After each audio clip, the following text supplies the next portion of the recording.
नमस्कार मित्रांनो, सेवा अकॅडमी मध्ये तुमचं सहर्ष स्वागत आहे। आज आपण अनुकंपा नियुक्तीचे सर्वसमावेशक सुधारित धोरण जे शासनाने जाहीर केलेलं आहे ते बघणार आहोत। हा शासन निर्णय 19 जुलै 2025 चा आहे, तुम्ही बघू शकता। तर चॅनलवर नवीन असाल तर नियमित अपडेटसाठी आपल्या सेवा अकॅडमीला सबस्क्राइब करून ठेवा। व्हिडिओ शेवटपर्यंत बघा आणि गरजूपर्यंत नक्कीच पोहोचवा। बघा, अनुकंपा नियुक्तीसाठी शासनाने आतापर्यंत जे काही 45 शासन निर्णय काढलेले होते ते हे सर्व शासन निर्णय आता रद्द झालेले आहेत। एक नवीन शासन निर्णय निघालेला म्हणजे जे सुधारित धोरण जे काही आहे तेच आता इथून पुढे लागू राहणार आहे। काय प्रस्तावना मला वाटत नाही की आवश्यकता आहे। अनुकंपा नियुक्तीची योजना 1986 पासून लागू करण्यात आलेली आहे आणि तेव्हापासून आतापर्यंत सुधारणा होत गेलेली आहे। ही काही याचिका आहे, न्यायालयीन अडचणी वेगवेगळ्या यायच्या, तर त्यावरती सुधारित हा शासन निर्णय आहे। ओके, शासन निर्णय काय आहे तो बघूया। याचे उद्दिष्ट काय आहे की सेवेत कार्यरत असताना अधिकारी किंवा कर्मचारी दिवंगत म्हणजे मृत्यू झाल्यास त्याच्या कुटुंबावर ओढवणाऱ्या आर्थिक आपत्तीतून कुटुंबियांना सावरण्यासाठी कुटुंबातील एका सदस्याला अनुकंपा तत्वावर शासकीय सेवेत नियुक्ती देणे। उद्दिष्ट काय आहे की एखादा कर्मचारी सेवेत असताना त्याचं निधन झालं, मृत्यू पावला, तर कुटुंबावर जे काही आर्थिक काय म्हणता येईल त्याला आपत्ती येते त्यामधून सावरण्यासाठी कुटुंबातील एका पात्र सदस्याला अनुकंपा तत्वावर शासकीय सेवेमध्ये नियुक्ती देणे हा या धोरणाचं उद्दिष्ट आहे। आता हा कोणास लागू आहे तर हे म्हणजे क्लास 1 वर्ग 1 ते वर्ग 4 या सर्वांना हे कुटुंब म्हणजे या कुटुंब म्हणजे या वर्गात असलेल्या सर्व कर्मचाऱ्यांना ज्यांचं सेवेत असताना दिवंगत झाले किंवा मृत्यू झाल्यास ही योजना लागू आहे। परंतु पुढे काय सांगितलंय, दिवंगत कर्मचाऱ्याच्या पती पत्नी शासकीय सेवेत कार्यरत असतील तर याला आता अपवाद काय आहे, अपवाद काय आहे तर अपवाद आहे की जर दिवंगत किंवा मृत्यू झालेल्या कर्मचाऱ्याची पत्नी किंवा जर बघा शासकीय सेवेमध्ये पती आहे तर पत्नी शासकीय सेवेमध्ये असता कामा नये, जर पत्नी शासकीय सेवेमध्ये आहे तर पती शासकीय सेवेमध्ये असता कामा नये। म्हणजे थोडक्यात दोन्ही सदस्य पती किंवा पत्नी दोन्ही शासकीय सेवेत कार्यरत असतील तर त्यांना ही अनुकंपा तत्वावर नियुक्ती मिळणार नाही। थोडक्यात सांगतो, म्हणजे पती जर शासकीय सेवेमध्ये असेल तर पत्नीला जर अनुकंपावर नोकरी हवी मिळवायची ती पात्र किंवा राहील जर ती यापूर्वी शासकीय सेवेमध्ये नसेल तर। आता पत्नी शासकीय सेवेमध्ये आहे आणि पती शासकीय सेवेत नाहीये तर त्याला अनुकंपा तत्वावर नियुक्ती मिळेल। आणि पुढची जी काही दुसरी कंडिशन आहे की 31 डिसेंबर 2001 नंतर तिसरे अपत्य झालेल्या कुटुंबास कर्मचाऱ्याच्या कुटुंबास अनुकंपा नियुक्ती अनुदेय राहणार नाही। म्हणजे एक काय आहे की शासकीय सेवेत एकच व्यक्ती असावा, म्हणजे नसावे, ठीक आहे। आणि दुसरं 31 डिसेंबर 2001 नंतर तिसरं अपत्य नसावे, ठीक आहे।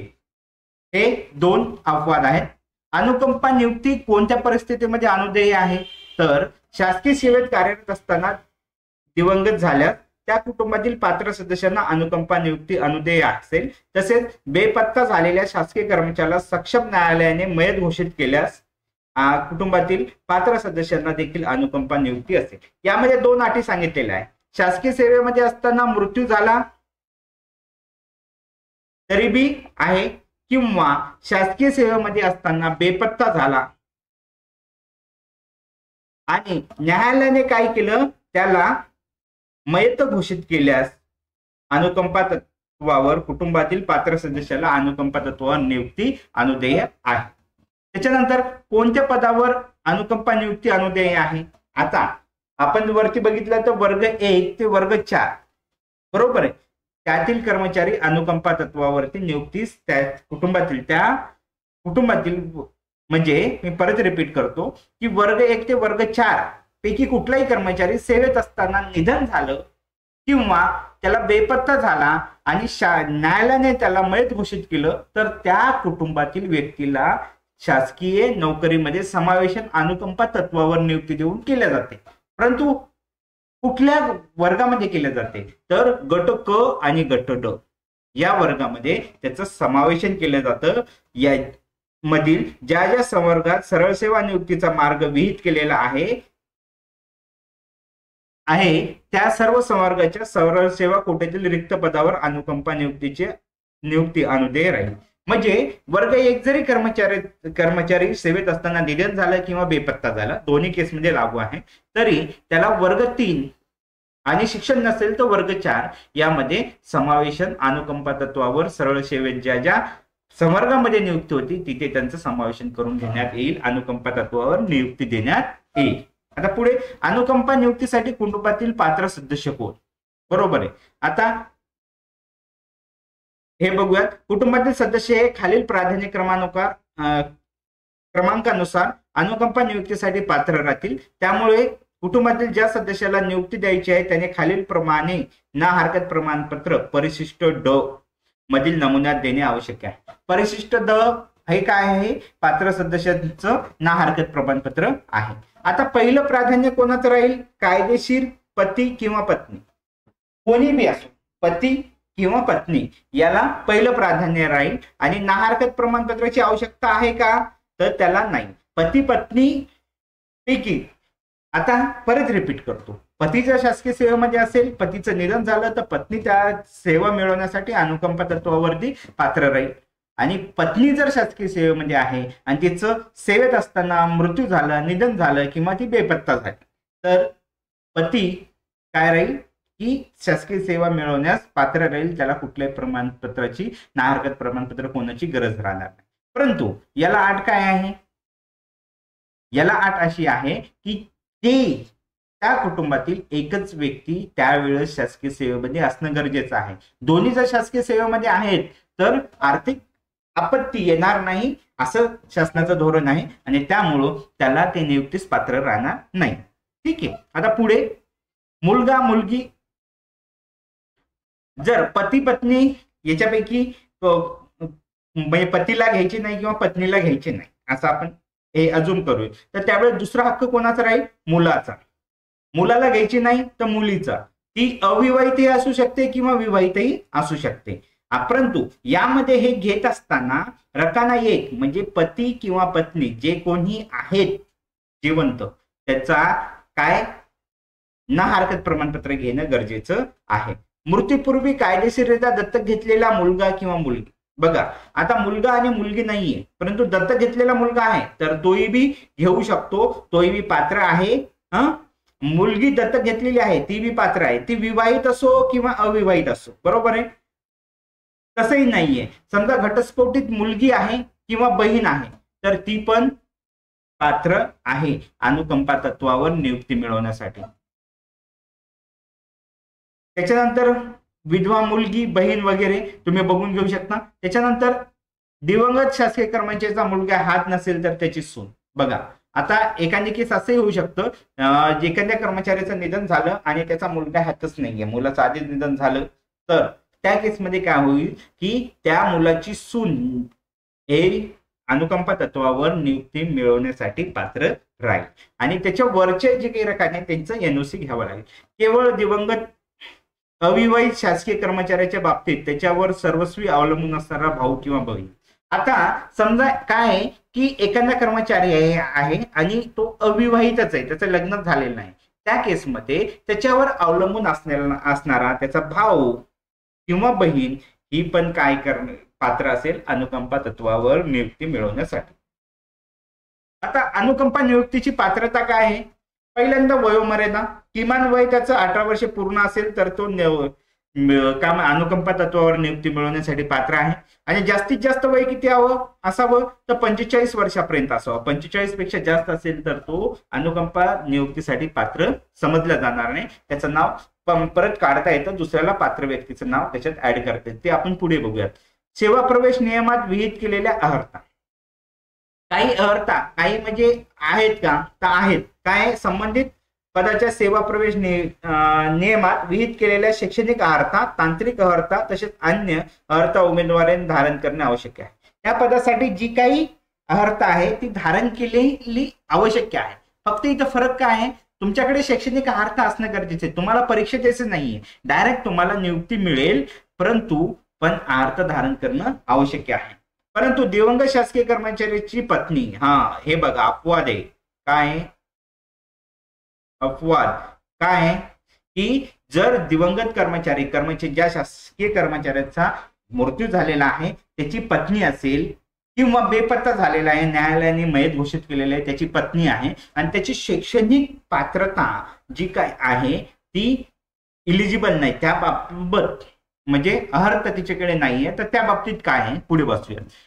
परंतु दिवंगत शासकीय कर्मचाऱ्याची पत्नी शैक्षणिक अर्हता पूर्ण करत नसेल, म्हणजे तिच्याकडे पात्रता नाही, तर केवळ म्हणजे ड गटासाठी वर्ग 4 साठी नेमणुकीसाठी शैक्षणिक अर्हतेची अट शिथिल करण्याचा अधिकार संबंधित नियुक्ती प्राधिकरणाला असतील. बघा काय की हे एक पॉझिटिव्हली शासनाने विचार केलेला आहे. जर एखादा कर्मचारी शासकीय सेवेमध्ये असताना मृत्यू झाला किंवा बेपत्ता झाला आणि न्यायालयाने त्याला मयत घोषित केलं, तर त्या केसमध्ये त्याची पत्नी आहे आणि पत्नीची शैक्षणिक अर्हता नाहीये, त्यावेळेस काय करता येईल, सहानुभूतीपूर्वक नियुक्ती अधिकारी काय करेल, नियुक्ती प्राधिकाऱ्याला असतील तो काय शिथिल करेल अटी शैक्षणिक अर्हतेच्या. बरोबर आहे. तर हा एक पॉझिटिव्ह असं म्हणता येईल पॉईंट. आता टंकलेखनाची अर्हता, तर हे एवढं मी मोठं वाचत नाही, याच्यामध्ये एवढंच सांगितलेलं आहे की टंकलेखन तुमच्याकडे असणं गरजेचं आहे. टंकलेखन व संगणक अर्हता दोन्ही प्रमाणपत्र सादर करेपर्यंत वार्षिक वेतनवाढ अनुदेय राहणार नाही. त्याला 2 वर्षाची काय आहे हे बघा, कुठेतरी आहे वरती मी वाचतो, 2 वर्षाच्या विहित मुदतीत त्याला काय आहे की तुमच्याकडे टंकलेखन आणि संगणक अर्हता नाहीये, तर तुम्हाला 2 वर्षाची मुदत देण्यात येईल. या 2 वर्षामध्ये तुम्हाला ती करणं गरजेचं आहे. जर 2 वर्षामध्ये नाही केलं तर काय होईल, 2 वर्षामध्ये नाही केलं तर तुमची वेतनवाढ आहे ती तुमची रोखण्यात येईल. जोपर्यंत तुम्ही संगणक आणि शैक्षणिक अर्हता या पूर्ण टंकलेखन आणि संगणक अर्हता पूर्ण करत नाही तोपर्यंत तुमची वेतनवाढ होणार नाही.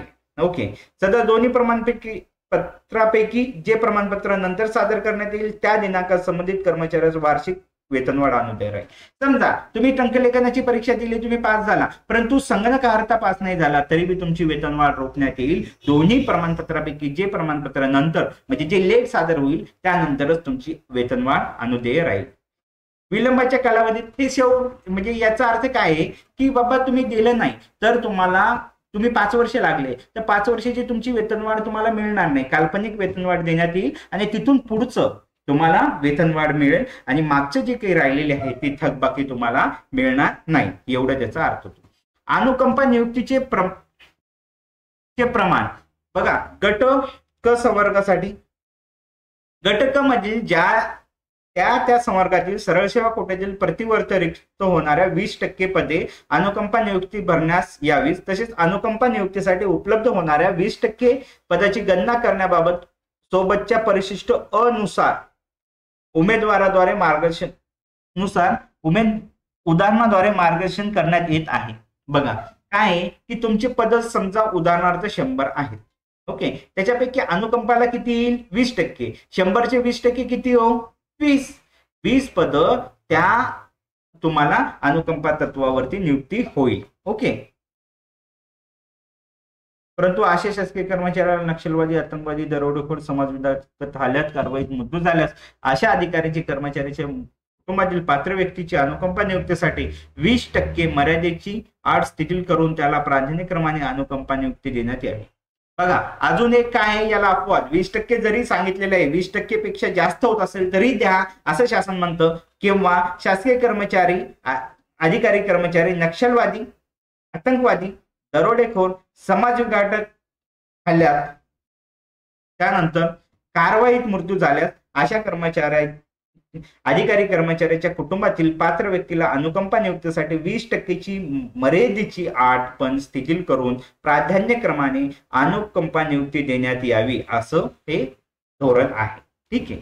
त्याच्यानंतर ड वर्गासाठी ड मधील अनेक संवर्गाची पदे संबंधित विभागाच्या सुधारित आकृतीबंध मध्ये बाह्य यंत्रणेकडून भरण्याबाबत निर्णय झालेला असल्याने अनुकंपा नियुक्तीसाठी पदे उपलब्ध होत नाहीत. यास्तव शासन निर्णयाच्या दिनांकापासून प्रथमतः 2 वर्षासाठी गट ड या सरळ सेवा कोट्यातील प्रतिवर्ष रिक्त होणाऱ्या 20% पदावर अनुकंपा नियुक्ती देण्याची मर्यादा शिथिल करून गट ड मधील जेवढी पद संख्या मृत घोषित केलेली आहे त्या पदसंख्येच्या मर्यादेत अनुकंपा नियुक्तीसाठी पदे पुनर्जीवित करण्याचा अधिकार प्रशासकीय विभागांना देण्यात येत आहे.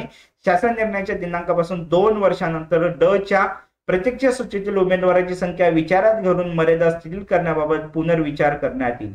बघा आता काय केलं, आउटसोर्सिंग केलंय गट ड म्हणजे 4 वर्ग 4 कर्मचारी शासन इथून पुढे जास्त भरणार नाही. ते पद काय केली, मयत केलेली आहे. त्याच्यामुळं काय म्हटलेलं आहे, परंतु अनुकंपा तत्वावर नियुक्ती द्यायची आहे. मग या केसमध्ये काय होईल तर अनुकंपाची जी काही पद आहेत त्याच्या 20% पद काय होईल, आता 100 पद आहेत ओके, तर त्याचे 20 पद काय होईल गट ड मध्ये भरतीसाठी ते पुनर्जीवित करण्यात येईल. मत घोषित केलेले आहेत ते पुनर्जीवित करण्याचे अधिकार प्रशासकीय विभागाला देण्यात आलेले आहे. आणि हे किती 2 वर्षापर्यंत, 2 वर्षाच्या नंतर जशी संख्या उमेदवाराची संख्या विचारात घेऊन मर्यादा शिथिल करण्याबाबत पुनर्विचार करण्यात येईल. तर आता 2 वर्षापर्यंत 20% पद गट ड ची भरण्यात येणार आहेत. ठीक आहे, हे याचा अर्थ होतो. आणि पुढे संख्या कमी झाली तर मग त्याच्यानंतर कमी करण्यात येईल कदाचित. कुटुंबास योजनेची माहिती देणे, हे बघा आता कुटुंबास योजनेची माहिती देणे, शासकीय कर्मचाऱ्याच्या मृत्यूनंतर त्या कुटुंबास अनुकंपा योजनेची माहिती देणे, इच्छुकता पत्र भरून घेणे, परिपूर्ण अर्जाचा नमुना देणे हे कार्यालय प्रमुखाची जबाबदारी राहील. कोणाला जबाबदार धरलेले आहे, कार्यालय प्रमुखाला. कार्यालय प्रमुखाला जबाबदार धरलेले की सगळी माहिती द्यायची आणि इच्छुकता प्रमाणपत्र भरून घ्यायचं. ओके, अनुकंपा योजनेची माहिती द्यावी. त्याच्यानंतर माहिती देतानाच परिशिष्ट ब त्यांच्याकडून इच्छुकता हे त्यांच्याकडून भरून घेणे. त्याच्यानंतर परिशिष्ट क हे परिपूर्ण अर्जाचा नमुना देणे, त्यांच्याकडून त्याबाबत पोचपावती घेणे. ठीक आहे, हे कोणाचं जबाबदारी आहे, कार्यालय प्रमुखाची. त्याच्यानंतर पुढे मृत शासकीय कर्मचाऱ्याच्या कुटुंबाने करावयाची कारवाई. आता त्याने काय करायला पाहिजे, परिपूर्ण अर्ज सादर करणे. त्यांनी काय करायला पाहिजे, परिपूर्ण. आता जोडायची कागदपत्रे म्हणजे त्याच्या सोबत जोडलेलं परिशिष्ट क येथील विहित नमुन्यात अनुकंपा नियुक्तीसाठी अर्ज सादर करणे. तसेच अर्जासोबत खालील कागदपत्रे कुठली जोडायची, कागदपत्रे कुठली, अर्जात नमूद केल्यानुसार उमेदवाराचे वय, शैक्षणिक अर्हता, इतर अर्हता याबाबत कागदपत्रे त्यांनी जोडायची आहेत. त्याच्यानंतर ना हरकत प्रमाणपत्र, कुटुंबातील ज्या सदस्यांची नियुक्ती द्यायची आहे त्याने सोबत जोडलेल्या परिशिष्ट ड नुसार ना हरकत प्रमाणपत्र देणे आवश्यक आहे. आता मला सांगा ना हरकत प्रमाणपत्र केव्हा लागणार नाही, जर कुटुंबातील पत्नी किंवा पती यापैकी कोणी जरी अनुकंपा तत्वावर नियुक्ती स्वीकारत असेल तर त्याला ना हरकत प्रमाणपत्र लागेल का, नाही. मुलगा किंवा मुलगी किंवा इतर सदस्य जे काही आहेत ते जर स्वीकारत असेल तर पती पत्नी किंवा त्या संदर्भात जे काही खालील जे काही प्राधान्यक्रम आपण बघितले त्यांचं ना हरकत प्रमाणपत्र लागणार आहे. त्याच्यानंतर परिपूर्ण अर्ज सादर करायची विहित मुदत. आता मुदत किती आहे हे बघा, पत्र सादर म्हणजे कुटुंबाने इच्छुकता पत्र सादर केल्याच्या दिनांकापासून 3 वर्षाच्या मुदतीत 3 वर्षापर्यंत तुम्ही अनुकंपा नियुक्तीचा अर्ज सादर करू शकता. कोणाला, कार्यालय प्रमुखाला सादर करणे बंधनकारक आहे. अन्यथा कुटुंबाचे नाव इच्छुकता यादीतून वगळण्यात येईल. बघा तुम्हाला 3 वर्षाच्या आतच हे इच्छुकता प्रमाणपत्र सादर करायचं आहे. जर 3 वर्षाच्या नंतर जर तुम्ही सादर केलं तर काय होईल हे ते पुढे आपण बघितलेलंच आहे. पुढे 2 वर्षाची मुदतवाढ दिलेली आहे पण तो जिल्हाधिकाऱ्यांना दिलेली आहे, ते पुढे येईल आपण बघूयात. आता कार्यालय प्रमुखाने करायची कारवाई, इच्छुकता यादी ठेवणे. कार्यालय प्रमुखाने इच्छुकता प्रमाणपत्र भरून घेतल्यानंतर अशा इच्छुक उमेदवाराची एक स्वतंत्र यादी कार्यालयाच्या स्तरावर ठेवावी. प्राप्त परिपूर्ण अर्जाची छाननी करून गट निश्चित करणे. काय परिपूर्ण अर्ज विहित नमुन्यात आहे का, त्यासोबत आवश्यक ती कागदपत्रे जोडण्यात आली आहे का, त्याची छाननी करावी. तसेच गट निश्चित करण्यासाठी उमेदवाराने अर्ज नमूद केलेल्या शैक्षणिक अर्हता ही सेवा प्रवेश नियमातील ज्या गटाच्या शैक्षणिक अर्हतेनुसार असेल त्यानुसार त्याचा अनुकंपा नियुक्तीचा गट निश्चित करावा. आता तुमची शैक्षणिक जशी अर्हता आहे त्या पदासाठी तुमचा विचार केला जाईल, त्यानुसार त्याचा गट करायचा आहे असं त्यांनी सांगितलेलं आहे. त्याच्यानंतर विहित मुदतीत परिपूर्ण अर्ज प्राप्त न झाल्यास, आता तो क्लॉज येतो. खालील तक्त्यात नमूद केल्याप्रमाणे विहित मुदतीनंतर कमाल 2 वर्षाच्या कालावधीत अर्ज सादर केल्यास विलंब क्षमापित करण्याचा अधिकार कोणाला आहे? मी म्हटलं जिल्हाधिकाऱ्यांना यांना आहे.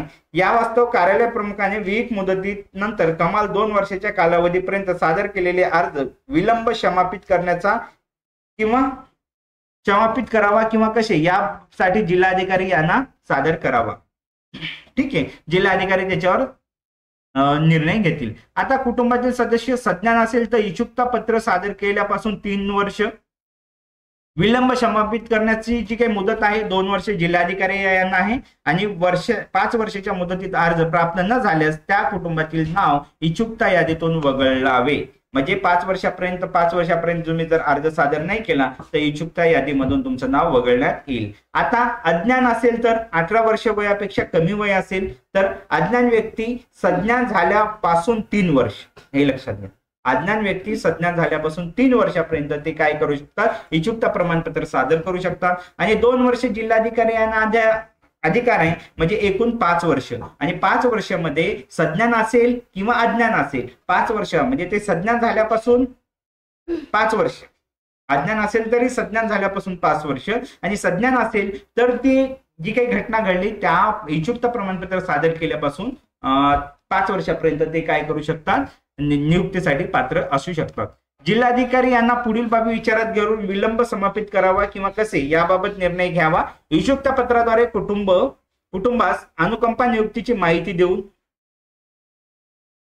परिपूर्ण अर्ज सादर करायला 3 वर्ष इतका पुरेसा कालावधी देऊन देखील विहित मुदतीत अर्ज सादर करणे का शक्य झाले नाही याची कारणमीमांसा तपासून विलंब हा अपरिहार्य कारणास्तव झाला असल्याचे आढळून आले तरच सदर विलंब क्षमापित करावा.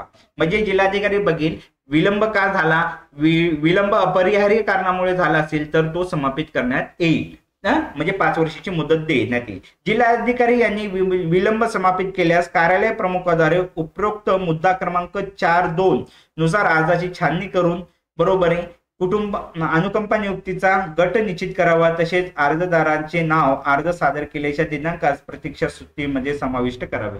आता 3 वर्षामध्ये अर्ज गेलेला नाहीये, त्याच्यानंतर 3 वर्षाच्या नंतर जी 2 वर्षाची मुदत आहे त्यामध्ये तुम्ही अर्ज केला तर ते अर्ज समापित करण्याचा अधिकार कोणाला आहे? जिल्हाधिकाऱ्याला. मग नियुक्ती अधिकारी काय करेल? तो अर्ज जिल्हाधिकाऱ्याला पाठवेल. जिल्हाधिकाऱ्याने जर तो कारण क्षमापित करण्यायोग्य होता, अपरिहार्य कारण होतं तर त्यांनी क्षमापित केला, त्याच्यानंतर परत ते नियुक्ती अधिकाऱ्याकडे येईल आणि ती शैक्षणिक अर्हतेनुसार त्याचा गट निश्चित करण्यात येईल आणि प्रतीक्षा सूचीमध्ये नाव टाकण्यात येईल. जिल्हाधिकारी यांनी विलंब क्षमापित न केल्यास कार्यालय प्रमुखाने कुटुंबाचे नाव इच्छुकता यादीतून वगळावे. जिल्हाधिकाऱ्याला जर वाटलं तर हे अपरिहार्य कारण नाहीये तर ते क्षमापित करण्यात येणार नाही, तर त्यावेळेस 3 वर्षाची मुदत येईल, त्यावेळेस तुम्ही हक्क गाजवू शकत नाही. ठीक आहे. आता पुढे मुद्दा क्रमांक 4 नुसार गट निश्चिती केल्यानंतर कार्यालय प्रमुखाने करायची कारवाई. प्रथम काय? गट निश्चित केल्याचा प्रस्ताव जिल्हाधिकारी कार्यालयाकडे पाठवणे. आता गट ड च नंतर बघूयात, आधी क च बघूयात. उमेदवार हा गट क नियुक्तीस पात्र असल्यास कार्यालय प्रमुखाने निश्चित केल्यावर त्याने कार्यालयाप्रमाणे निश्चित केल्यानंतर त्याने नाव गट क च्या प्रतीक्षा सूचीत समाविष्ट करण्यासाठी प्रस्ताव संबंधित जिल्हाधिकारी कार्यालयाकडे तथापि मुंबई शहर उपनगर या 2 जिल्ह्यासाठी काय आहे? कार्यासन प्रशासन 2 ला पाठवा आणि प्रस्तावामध्ये उमेदवाराच्या परिपूर्ण अर्जाचा दिनांक कटाक्षाने नमूद करावा, कारण त्या दिनांकानुसार प्रतीक्षा सूचीतील स्थान निश्चित होते. बरोबर आहे. परंतु असे की नियुक्ती प्राधिकाऱ्याने कार्यक्षेत्र एकापेक्षा अधिक जिल्ह्यामध्ये असेल तर दिवंगत म्हणजे मृत्यू कर्मचारी ज्या जिल्ह्यात कार्यरत असताना दिवंगत झाला त्या जिल्ह्याच्या जिल्हाधिकाऱ्याकडे प्रस्ताव पाठवावा.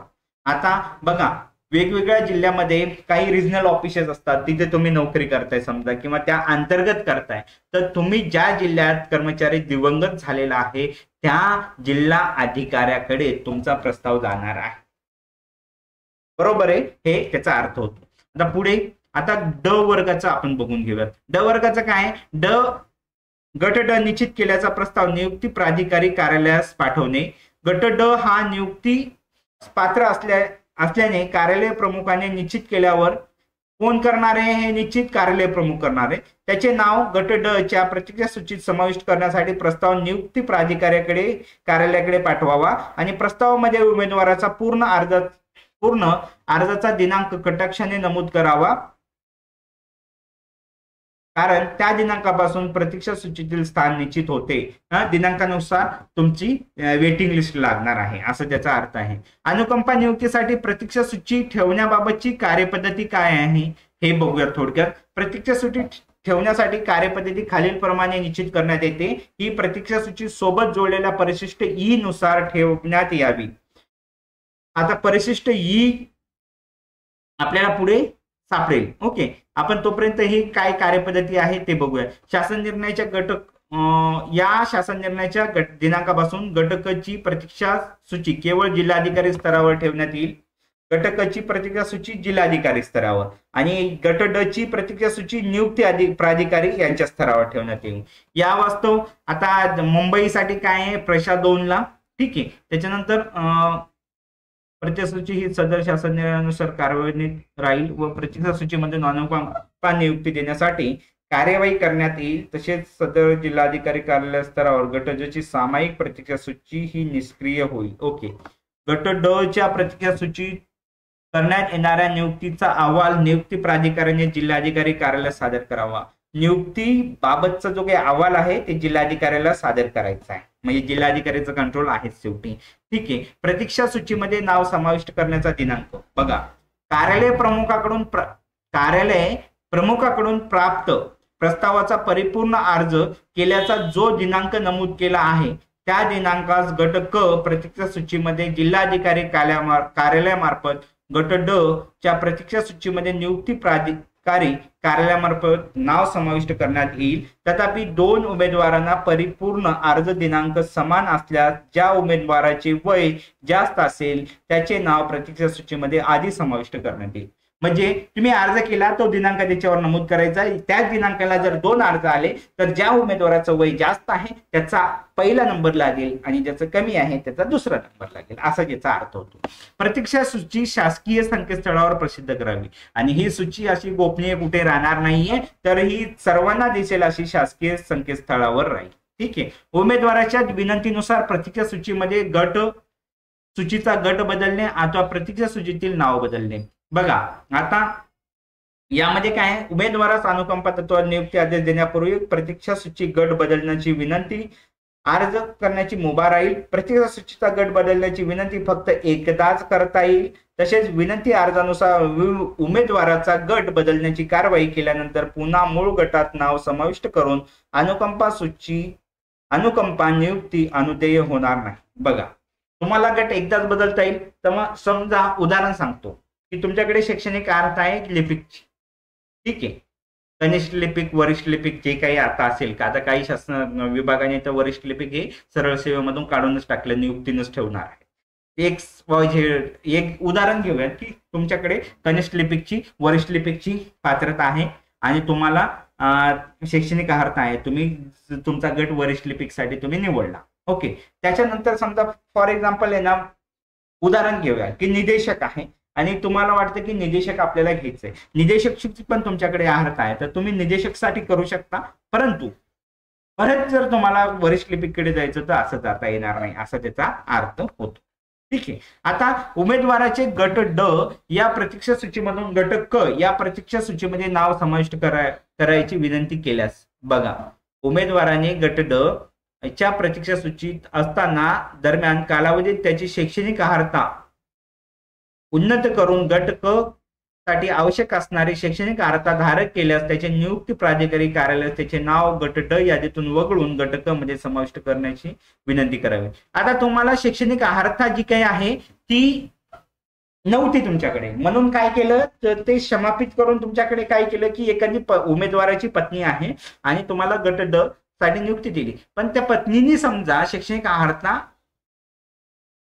धारण केली, तर त्यावेळेस त्याचं नाव किंवा कोणी, मुलगा असो किंवा कोणी असो, त्याचं जे काही वारस आहे त्यांनी जर ती शैक्षणिक अर्हता धारण केली तर गट ड मधील त्याचं नाव वगळण्यात येईल आणि त्याला काय करण्यात येईल, गट क च्या प्रतीक्षा सूचीमध्ये समावेश करण्यात येईल. आता पुढे नियुक्ती प्राधिकाऱ्याने त्यानुसार शैक्षणिक अर्हता उन्नत झाल्याची खातरजमा करून व्हेरीफाय करून त्याचे नाव विनंती अर्ज प्राप्त झाल्याच्या दिनांकास गट क च्या यादीत समाविष्ट करण्याचा प्रस्ताव जिल्हाधिकारी कार्यालयास मुंबई तसेच मुंबईसाठी सामान्य विभाग प्रशासन 2 कार्यालयास पाठवावा. ओके. त्याच्यानंतर जिल्हाधिकारी कार्यालय सामान्य प्रशासन विभाग त्यानुसार त्याचे नाव ड क या सूचीमध्ये विनंती अर्ज प्राप्त झाल्याच्या दिनांकात समाविष्ट करून नियुक्ती प्राधिकाऱ्यास याबाबत अवगत करेल. त्यानंतर नियुक्ती प्राधिकाऱ्याने गट ड त्या सूचीमधून त्याचे नाव वगळावे.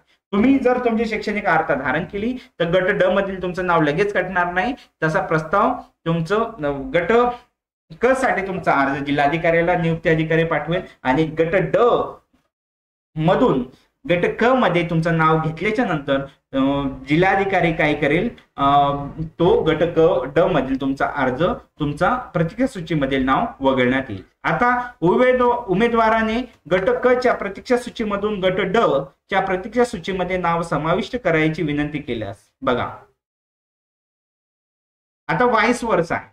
उमेदवाराने गट क च्या प्रतीक्षा सूचीतून नाव वगळून गट ड च्या प्रतीक्षा सूचीत समाविष्ट करण्याचा जिल्हाधिकारी कार्यालय तसे मुंबईसाठी कार्यालयास विनंती अर्ज करावा.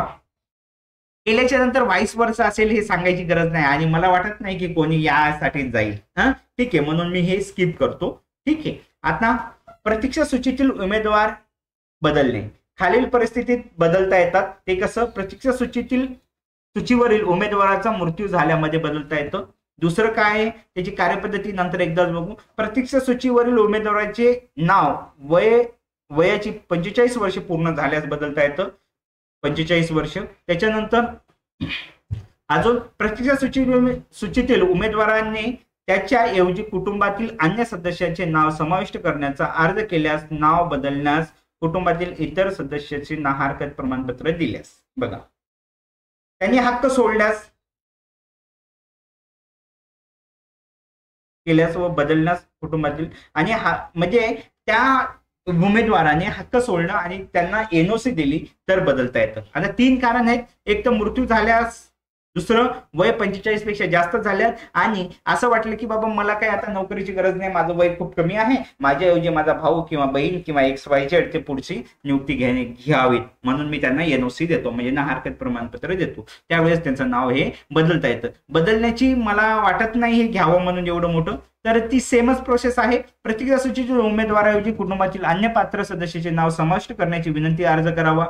विनंती अर्ज प्रतीक्षा सूचीतील उमेदवारास अनुकंपा तत्वावर नियुक्ती आदेश देण्यापूर्वी करण्याची मुभा राहील. म्हणजे नियुक्ती दिल्याच्या नंतर ते संपलं, नियुक्ती देण्यापूर्वीच तुम्हाला करावं लागेल, याचा अर्थ आहे. विनंती अर्जासोबत कुटुंबातील अन्य सदस्यांनी नाहरकत प्रमाणपत्र द्यावं.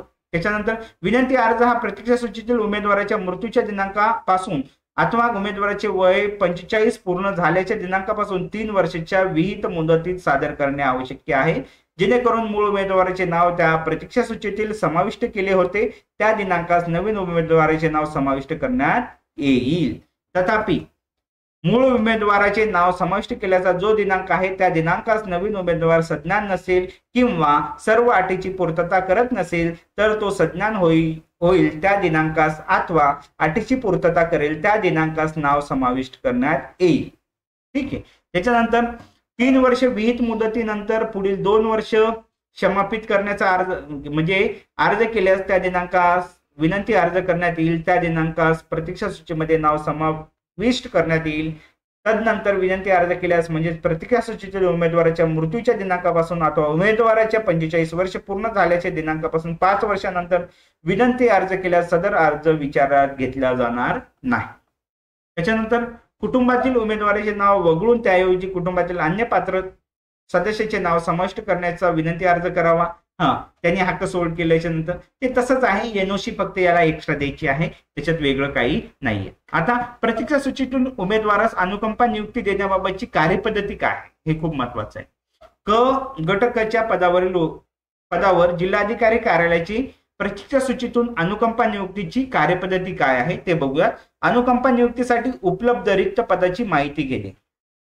काय, संबंधित जिल्हाधिकारी सर्व नियुक्ती प्राधिकारी कार्यालयातील सरळ सेवेच्या कोट्यातील रिक्त पदाच्या 20% प्रमाणे हा शासन निर्णय आहे. अनुकंपा नियुक्तीसाठी किती पदे उपलब्ध होतात याची माहिती सोबत जोडलेल्या विशिष्ट परिशिष्ट फ येथील नमुन्यानुसार जिल्हाधिकारी कार्यालयाचे सर्व नियुक्ती प्राधिकाऱ्याकडून संकलित करेल.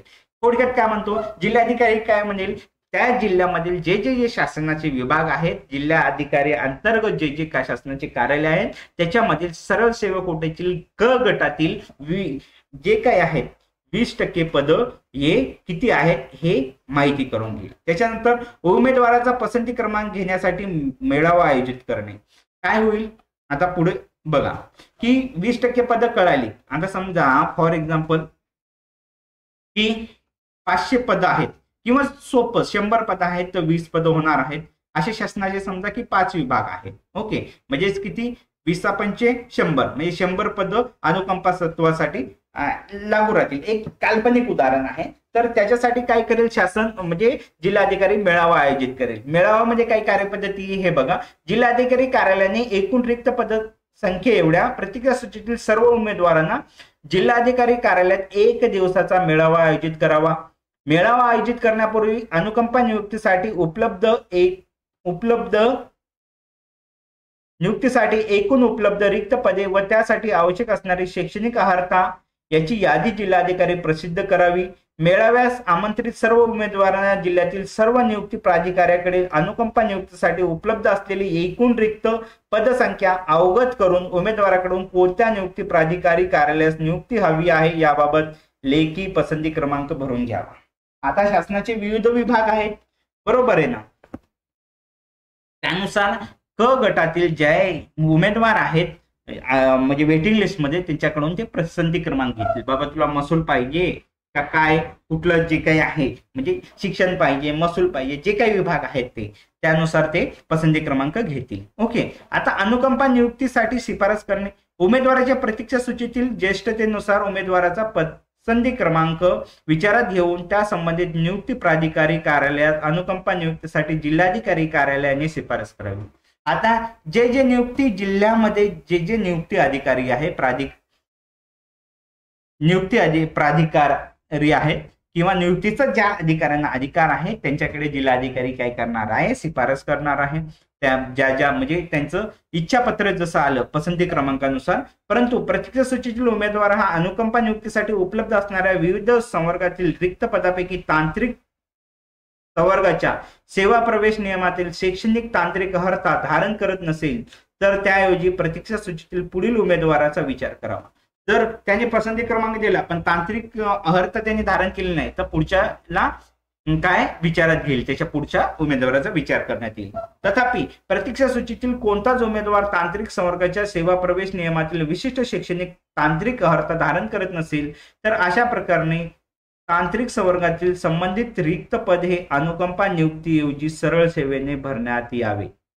ठीक आहे, जर धारणच करत नसेल तर. नियुक्ती आदेश. नियुक्ती प्राधिकारी कार्यालयाचे अनुकंपा नियुक्तीचे आदेश निर्गमित करावे तशी त्याची प्रत जिल्हाधिकारी कार्यालयाला पाठवावी.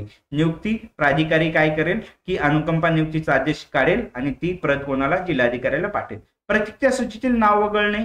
जिल्हाधिकारी कार्यालयाने नियुक्ती प्राधिकाऱ्याकडून नियुक्तीचे आदेश प्राप्त झाल्यानंतर संबंधित उमेदवाराचे नाव जिल्हाधिकारी कार्यालयाच्या गट क प्रतीक्षा सूचीतून काढावे. नियुक्ती झाल्याच्या नंतर तुमचा वेटिंग लिस्ट मधला नंबर कट होईल.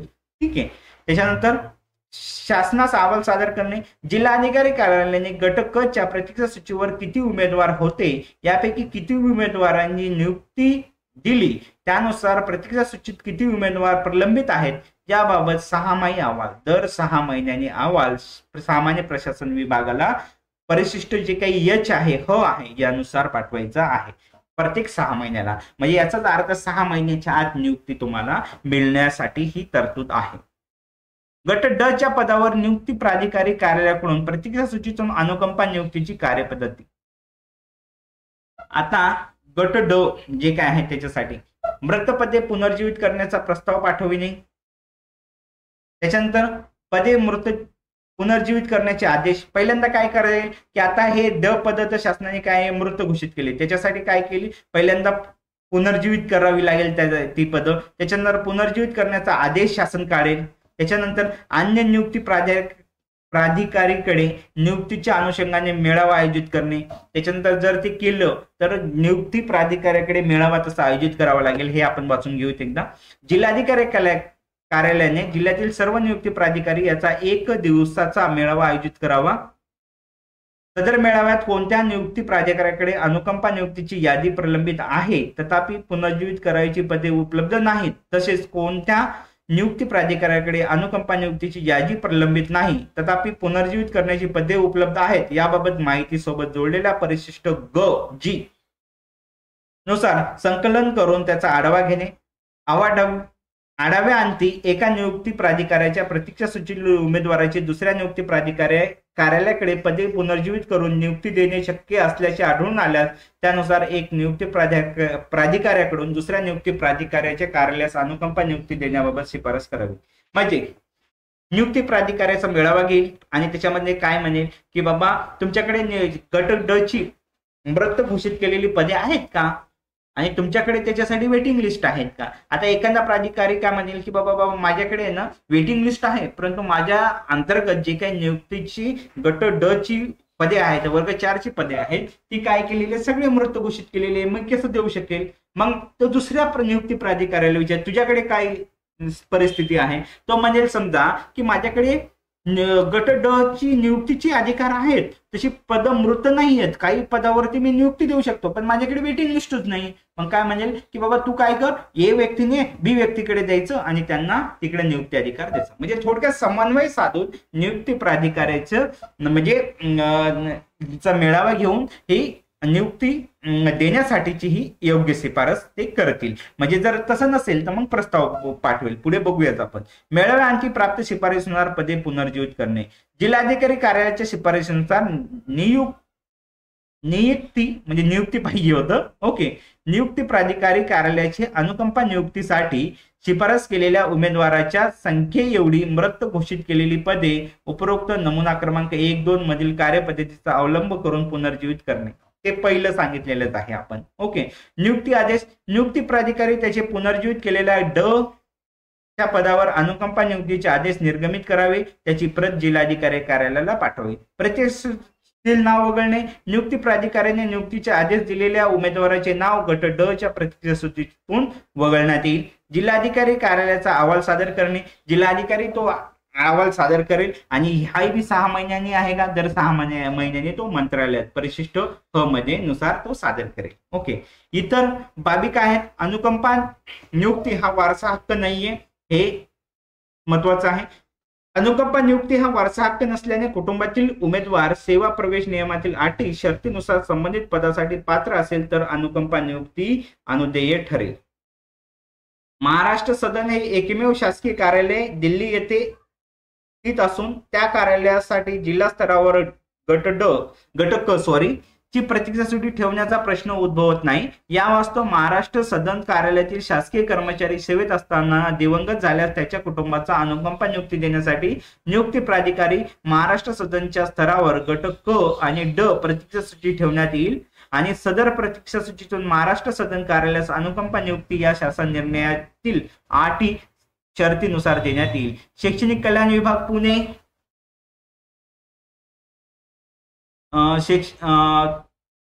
व शैक्षणिक पूर्व सेवा शिक्षण संस्था औरंगाबाद म्हणजे संभाजीनगर या 2 आस्थापनावर त्याच्या सेवा प्रवेश नियमानुसार तसेच केंद्राच्या मार्गदर्शन सूचनेनुसार केवळ माजी सैनिकांमधूनच भरती अनुदेय आहे. त्यामुळे या 2 आस्थापनावर अनुकंपा नियुक्ती देता येऊ शकत नाही. या वास्तव 2 आस्थापनावरील कार्यालयात माजी सैनिक सेवेत असताना दिवंगत झाल्यास त्याच्या कुटुंबाला अनुकंपा नियुक्ती देण्यासाठी संबंधित आस्थापनाने जिल्हाधिकारी कार्यालयाच्या स्तरावर सादर करावा. गट क च्या नियुक्तीसाठी संबंधित उमेदवाराचे नाव जिल्हाधिकारी कार्यालय स्तरावर गट क प्रतीक्षा सूचीमध्ये समाविष्ट करण्यात येईल। तसेच गट ड च्या नियुक्तीसाठी जिल्हाधिकारी कार्यालयाने जिल्ह्यातील सर्व नियुक्ती प्राधिकाऱ्याच्या मेळाव्यात आढावा घ्यावा। ज्या नियुक्ती प्राधिकाऱ्याकडे पद उपलब्ध तेच होऊ शकते त्या नियुक्ती प्राधिकाऱ्याकडे सदर उमेदवारांनी गट ड पदावर अनुकंपा नियुक्तीसाठी शिफारस करावी। त्याच्यानंतर झालंच, 2च पॉइंट राहिले।